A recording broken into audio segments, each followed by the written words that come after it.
السلام علیکم پیارے دوستو، کیسے ہو؟ امید کرتا ہوں سب حضرات خیریت سے ہوں گے۔ آج کی ویڈیو بہت ہی زبردست ویڈیو ہے۔ انشاءاللہ آپ پوری ویڈیو دیکھ کر آپ کو بہت ہی ایک اہم سبق ملنے والا ہے۔ تو ویڈیو میں آگے بڑھنے سے پہلے آپ سے گزارش ہے، اگر ابھی تک میرے یوٹیوب چینل کو سبسکرائب نہیں کیا تو جلدی سے جا کے سبسکرائب کر لیں اور بڑھتے ہیں ہم اپنی ویڈیو کی طرف۔ بسم اللہ الرحمن الرحیم۔ ایک دن بادشاہ کا موڈ اچھا تھا۔ بادشاہ نے وزیر کی طرف دیکھا اور مسکرا کر پوچھا، تمہاری زندگی کی سب سے بڑی خواہش کیا ہے؟ وزیر شرما گیا، اس نے منہ نیچے کر لیا۔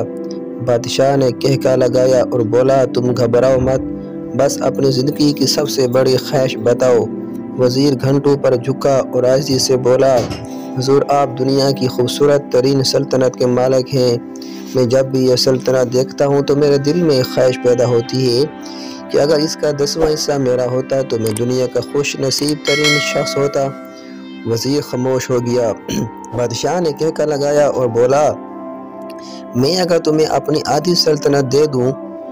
وزیر نے گھبرا کر اوپر دیکھا اور عاجزی سے بولا، بادشاہ سلامت، یہ کیسے ممکن ہے؟ میں اتنا خوش قسمت کیسے ہو سکتا ہوں؟ بادشاہ نے فوراً احکامات لکھنے کا حکم دیا۔ بادشاہ نے پہلے حکم کے ذریعے اپنی آدھی سلطنت نوجوان وزیر کے حوالے کرنے کا فرمان جاری کر دیا۔ دوسرے حکم میں بادشاہ نے وزیر کا سر قلم کرنے کا آرڈر دے دیا۔ وزیر دونوں احکامات پر حیران رہ گیا۔ بادشاہ نے احکامات پر مہر لگائی اور وزیر کی آنکھوں میں آنکھیں ڈال کر بولا، تمہارے پاس 30 دن ہیں۔ تم نے ان 30 دنوں میں صرف 3 سوالوں کے جواب تلاش کرنا ہے۔ تم کامیاب ہو گئے تو میرا دوسرا حکم منسوخ ہو جائے گا اور تمہیں آدھی سلطنت مل جائے گی، اور اگر تم ناکام ہو گئے تو پہلا حکم خارج سمجھا جائے گا اور دوسرے حکم کے مطابق تمہارا سر اڑا دیا جائے گا۔ وزیر کی حیرت و پریشانی میں بدل گئی۔ بادشاہ نے اس کے بعد فرمایا، میرے 3 سوال لکھ لو۔ وزیر نے لکھنا شروع کر دیا۔ بادشاہ نے کہا، انسان کی زندگی کی سب سے بڑی سچائی کیا ہے؟ وہ رکا اور بولا، دوسرا سوال، انسان کی زندگی کا سب سے بڑا دھوکہ کیا ہے؟ وہ رکا اور پھر بولا، تیسرا سوال، انسان کی زندگی کی سب سے بڑی کمزوری کیا ہے؟ بادشاہ نے اس کے بعد نکارے پر چوٹ لگائی اور بآواز بلند فرمایا، تمہارا وقت شروع ہوتا ہے اب۔ وزیر نے دونوں پروانے اٹھائے اور دربار سے دوڑ لگائی۔ اس نے شام ملک بھر کے دانشور، ادیب، مفکر اور ذہین لوگ جمع کیے اور سوال ان کے سامنے رکھ دیے۔ ملک بھر کے دانشور ساری رات بحث کرتے رہے، لیکن وزیر نے دوسرے دن دانشور بڑھا دیے، لیکن نتیجہ وہی نکلا۔ وہ آنے والے دنوں میں لوگ بڑھاتا رہا مگر اسے کوئی تسلی بخش جواب نہ مل سکا، یہاں تک کہ وہ مایوس ہو کر دارالحکومت سے باہر نکل گیا۔ وہ سوار اٹھا کر پورے ملک میں پھرا مگر اس سے کوئی تسلی بخش جواب نہ مل سکا۔ وہ مارا پھرتا رہا، شیر گاؤں کی خاک چھانتا رہا۔ شاہی لباس پھٹ گیا، پگڑی ڈھیلی ہو کر گردن میں لٹک گئی، جوتے پھٹ گئے اور پاؤں میں چھالے پڑ گئے، یہاں تک کہ شرط کا آخری دن آ گیا۔ اگلے دن اس نے دربار میں پیش ہونا تھا۔ وزیر کو یقین تھا کہ یہ اس کی زندگی کا آخری دن ہے، کل اس کی گردن کاٹ دی جائے گی اور جسم شہر کے مرکزی پل پر لٹکا دیا جائے گا۔ وہ مایوسی کے عالم میں دارالحکومت کچی باد میں پہنچ گیا۔ آبادی کے سرے پر ایک فقیر کی جھونپڑی تھی، وہ گرتا پڑتا اس کٹیا تک پہنچ گیا۔ فقیر سوکھی روٹی پانی میں ڈبو کر کھا رہا تھا، ساتھ ہی دودھ کا پیالہ پڑا تھا اور فقیر کا کتا شراب کی آوازوں کے ساتھ دودھ پی رہا تھا۔ فقیر نے وزیر کی حالت دیکھی، کہکا لگایا اور بولا، جناب عالی، آپ صحیح جگہ پہنچے ہیں، آپ کے 3 سوالوں کے جواب میرے پاس ہیں۔ وزیر نے حیرت سے اس کی طرف دیکھا اور پوچھا، آپ نے کیسے اندازہ لگا لیا کہ میں کون ہوں اور میرا مسئلہ کیا ہے؟ فقیر نے سوکھی روٹی کے ٹکڑے چھبے میں رکھے، مسکرایا، اپنا بوریا اٹھایا اور وزیر سے کہا، یہ دیکھیے، آپ کو بات سمجھ آ جائے گی۔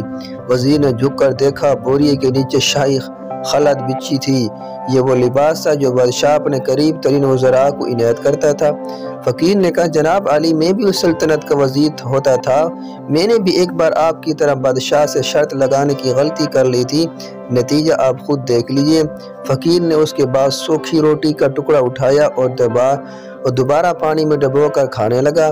وزیر نے دکھی دل سے پوچھا کیا آپ بھی جواب تلاش نہیں کر سکے؟ فقیر نے کہکا لگایا اور جواب دیا میرا کیس آپ سے مختلف تھا، میں نے جواب ڈھونڈ لیے تھے، میں نے بادشاہ کو جواب بتایا، آدھی سلطنت کا پروانہ پھاڑا، بادشاہ کو سلام کیا اور اس کٹیا میں آ کر بیٹھ گیا، میں اور میرا کتا دونوں مطمئن زندگی گزار رہے ہیں۔ وزیر کی حیرت اور بڑھ گئی، لیکن یہ سابق وزیر کی حماقت کے تجزیے کا وقت نہیں تھا، جواب معلوم کرنے کی گھڑی تھی۔ چنانچہ وزیر اینکر پر سن بننے کے بجائے فریادی بن گیا اور اس نے فقیر سے پوچھا کیا آپ مجھے سوالوں کے جواب دے سکتے ہیں؟ فقیر نے ہاں میں گردن ہلا کر جواب دیا، میں پہلے 2 سوالوں کا جواب مفت دوں گا، لیکن تیسرے سوال کے جواب کے لیے تمہیں قیمت دینا پڑے گی۔ وزیر کے پاس شرط ماننے کے سوا کوئی آپشن نہیں تھا، اس نے فوراً ہاں میں گردن ہلا دی۔ فقیر بولا دنیا کی سب سے بڑی سچائی موت ہے، انسان کوئی بھی ہو کچھ بھی ہو وہ اس سچائی سے نہیں بچ سکتا۔ وہ رکا اور بولا انسان کی زندگی کا سب سے بڑا دھوکہ زندگی ہے، ہم میں سے ہر شخص زندگی کو دائمی سمجھ کر اس کے دھوکے میں آ جاتا ہے۔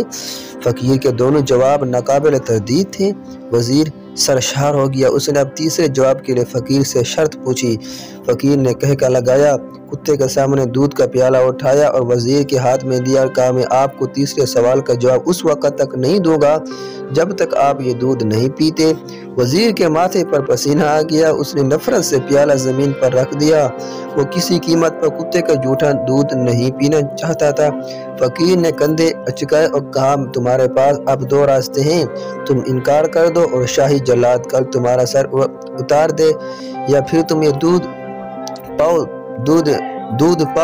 پی جاؤ، تمہاری جان بھی بچ جائے اور تم آدھی سلطنت کے مالک بھی بن جاؤ، فیصلہ بہرحال تم نے کرنا ہے۔